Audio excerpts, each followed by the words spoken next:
Sa video na ito ay aking ibabahagi sa inyo kung paano gumawa ng home remedy para matuno ang plema o mucus sa ating katawan na mahirap maaalis at para madali natin itong mailabas.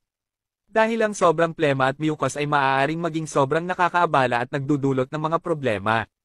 Ito ay karaniwang nauugnay sa iba't ibang kondisyon tulad ng sipon, trangkaso, allergies, o mga problema sa respiratory system tulad ng asthma, cystic fibrosis, pulmonary disease, lung cancer, bronchitis at pneumonia.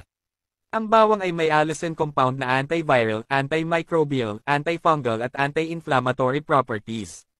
Ang kalamansi naman ay mayroong citric acid na kayang maluso ang sobrang mucus at plema sa ating katawan. Ang honey ay kilalang epektibong remedyo na nakatutulong sa pag-alis ng plema. Ang apple cider vinegar ay naglalaman ng acetic acid at antimicrobial properties. Pinapatay nila ang mga pathogen na nagdudulot ng mga impeksyon na humahantong sa pag-ubo. Ito ay kasing epektibo ng dextromethorphan, isang karaniwang gamot sa ubo na nabibili ng walang res eta. Ang gawin lang ay pagsamahin sa isang baso ang 2 pirasong dinikdik na bawang, 3 pirasong kalamansi, pigain at kunin ang katas, 1 kutsarang honey at 1 kutsarang apple cider vinegar, lagyan ng mainit na tubig at haluin. Inumin 1 beses isang araw.